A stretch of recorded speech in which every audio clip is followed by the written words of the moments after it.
We're through the exhibition season for KU basketball. Let's get to our final starting lineup, rotation, and minutes projection before the start of the season.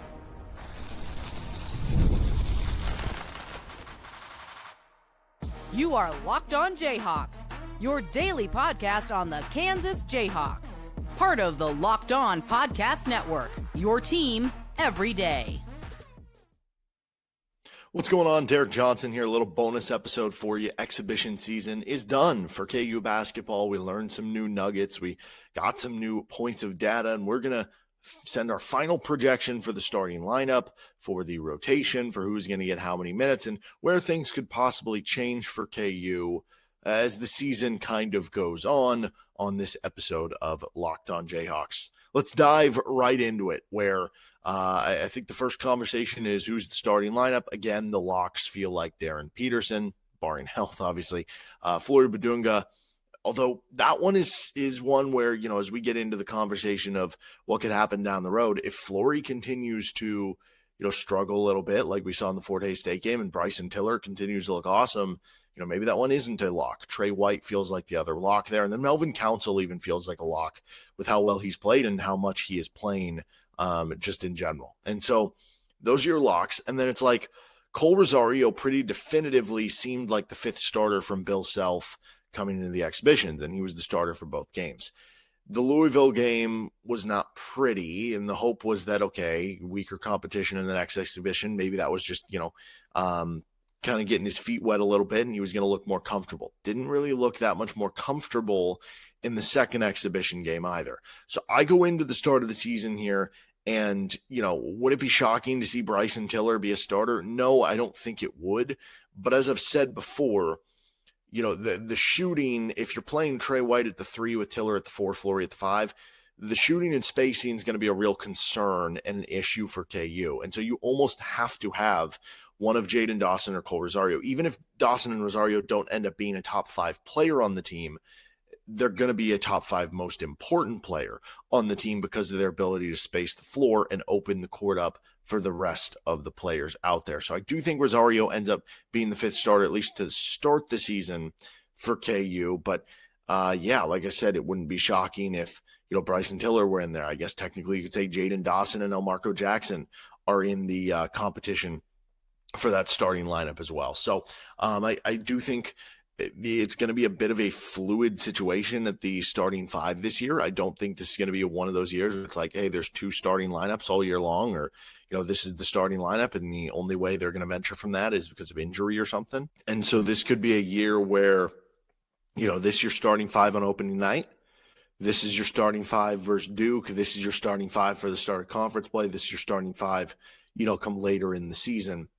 So I think that's where the interesting, kind of question comes in. As far as whose rotation players beyond the starters, those guys we mentioned, Elmarko Jackson, Bryson Tiller, certainly seemed like he usurped his way. We previously had at Paul Mbia, the first big off the bench.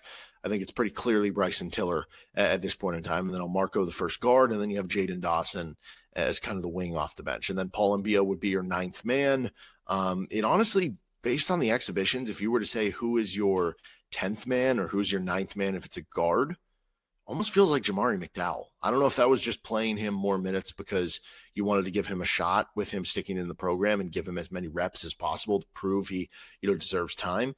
But it certainly was notable to me how much he was playing, not in terms of that, like, I'm not expecting him to be in the rotation necessarily, but it does feel like he's head of G Ngala, right? That one was one that I wasn't totally sure where that was going to go, and it does seem like he's ahead of Samis Calderon. So let's get into how things could kind of change as the season goes on, and then we'll get into how we're divvying out our minutes. This episode of the show is brought to you by Mazda. Mazda crafts cars for those who do more than simply move. From the footwork to breathwork, athletes sweat all the details. Mazda brings the same intention to how we craft every model. You can make everyday drives feel like anything but, from smooth handling to intuitive controls. With all-wheel drive standard in every crossover SUV, you can drive with confidence through almost any season. Like our players, we sweat every detail, because when you make every move count, impossible becomes irrelevant. Mazda, move and be moved. So I think this is, like I said, one of those situations that's going to be a little fluid with the KU starting lineup as the year goes on. Kohl Rosario could be the opening night starter just to continue what you're doing, but if he keeps playing like he is, that's going to be short-lived. And, do you eventually go to the two big starting lineup? Do you eventually start a Jayden Dawson? What if it's Elmarko Jackson and playing kind of a 3-point guard lineup, essentially, if you're KU? That'll be kind of the big question there. The other question, I think, becomes like, again, if Bryson Tiller looks as good as he is, does he just usurp Flory Bidunga? I don't expect that to be the case. Like, I think there's a better chance of Tiller becoming a starter next to Bidunga than there is fully usurping Bidunga. And, maybe there's a world where Tiller ends up playing more minutes because he can also play the 4 a little bit more. But even though Bidunga had a little bit of struggles in the second exhibition, I'm not like overly worried. I still think he's going to have a good season for KU. Maybe I'd dial back a little bit of the Cole Aldridge comps that we've had, but I think both of them are going to get their fair share of minutes, I guess would be kind of the point there. Paul Mbia is certainly somebody who's interesting because as the season goes on, is he just going to get like vastly better, being more of a raw player? Like that'll be kind of one that you're looking to monitor and track. And then I look at, Jayden Dawson. Like that's certainly one where I'm circling him and being like he was kind of hurt and he was missing some practices and some key stuff toward the end of the season. Is he somebody who, as his feet continue to get more wet, maybe Jayden Dawson – we've mentioned playing that Isaiah Moss role. Maybe it kind of is to that. But like, if you remember, Isaiah Moss was injured at the start of that season for KU. I think he missed the first game in the Champions Classic against Duke when they had like 1 billion turnovers. And I think he played the second game, but he was obviously still coming back from the injury. He didn't, I don't think, enter the starting lineup until I want to say it was like January or something like that. He might have had a start, but like consistently, he wasn't a starter till like Big 12 play like January. Maybe that's what we see with Jayden Dawson. That would not shock me. And again, if Kohl Rosario continues to struggle, that's just going to leave the door open more and more for Jayden Dawson. So I actually think we could see several different starting lineups over the early portion of the season for KU, and then they could settle on one, come February, come late January, and, you finally figure out like your best identities, your best roles, your best starting lineups, all those things, and then you can kind of take off from there. All right, let's finish things up here with getting to those final minutes projections. Specifically, this is Locked On Jayhawks, and today's episode of the show is brought to you by Peloton. Peloton is shaping the future of fitness with the brand new Peloton Cross Training Tread Plus, powered by Peloton IQ. It's the most advanced equipment yet, designed to give you real-time guidance and endless ways to move, whether you're running, lifting, or cross-training with your favorite instructors. This is training reimagined. Peloton is built for breakthroughs. And they also have the swivel screen where you can go from running on the Tread Plus to strength training without missing a beat. So let yourself run, lift, flex, and push forward. Explore the new Peloton Cross Training Tread Plus today at onepeloton.com. This episode of the show is also brought to you by Game Time. College football is back, and I don't know how you couldn't be more excited. College basketball is back now, too. The tailgates, the rivalries, the energy in the stands, there's nothing like it. But let's be real. Actually getting tickets can feel like more of a hassle sometimes, more of a battle than going to the game itself. Endless queues, hidden fees, price jumps at checkout. That's why I use Game Time. It's the app that gives you the advantage back to the fans. It's the easiest way to score last-minute tickets at the best prices with no surprise fees. What you see, that's what you pay. Plus, with Game Time, you can see the seat views. So, like, if you're going to a road KU basketball game or you're going to one of these venues, you're going to go to, Vegas for the Players Era tournament. Maybe you've never sat in the arena. You don't know what the seat view looks like. You can see it on Game Time. So take the guesswork out of buying college football, college basketball, whatever tickets with Game Time. Download the Game Time app, create an account, and use code LOCKEDONCollege for $20 off your first purchase. Terms apply. Again, that's promo code LOCKEDONCollege, LOCKEDONCOLLEGE for $20 off. Swipe, tap, take a go. Download Game Time today. Thanks for joining us on this bonus episode of Locked On Jayhawks. Our final minutes projection for this team here. So we're going to go with 8-man rotation. We gave out 10 spot minutes, which, like, if you're wondering, okay, what are the spot minutes necessarily? So the spot minutes are basically minutes that are not guys that are always in the rotation, but that you can count on over the course of a season. There's going to be minutes that go other places. For instance, you think to the 2022 national championship Kansas team, right?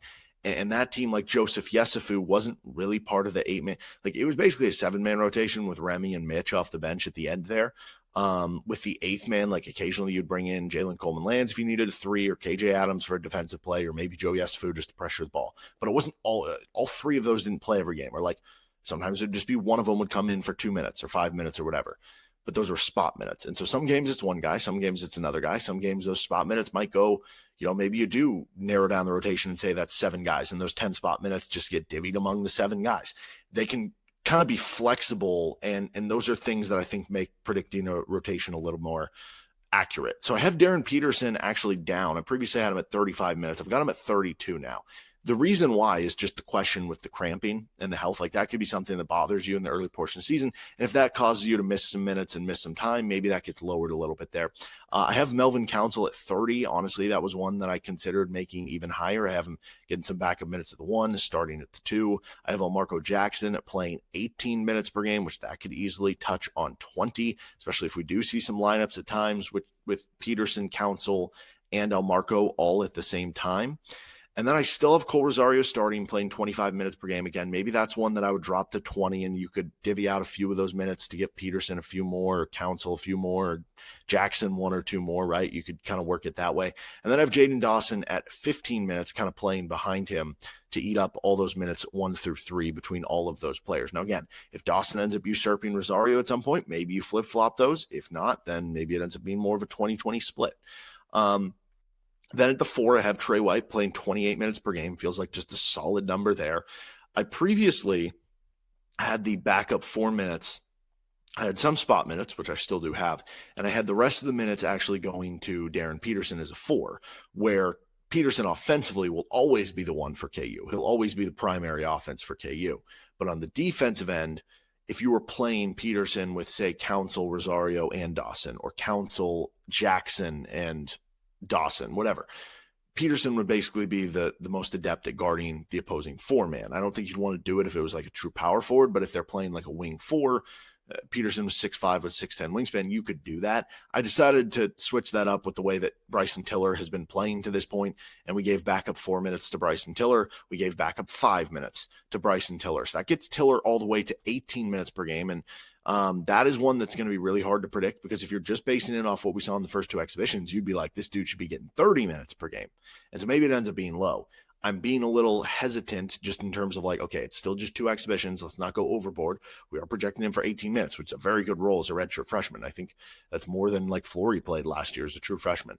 And then I have Flory playing 24 minutes per game. But again, if Tiller continues to play like this, maybe those end up getting swapped. Who knows? And then we have those 10 spot minutes per game. So again, that could be Paul and Bia. You want to play more big basketball one game, and Bia gets 8 of those minutes, and the other 2 go to somebody else.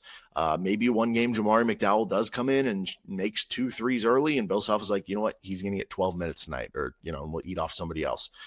So that's the purpose of that. So that's where I'm at with the rotation, my 8-man rotation: Peterson, Council, Rosario, White, Bidunga, Jackson, Tiller, and Dawson, all of them playing 15-plus minutes. And then a little extra room for spot guys, depending on the matchup, depending on the game, depending who had a good week in practice or who has the hot hand for KU. All right, that'll do for this episode, our final minutes projections of the season. Maybe we'll do an in-season one of where we think things could change in Big 12 play. But till then, we'll see you next time for another edition of LOJ. We'll have some KU football content coming at you on the show, talking a little KU Oklahoma State as well. Make sure you subscribe to the show anywhere you get your podcast, including on our YouTube page. See you next time with LOJ.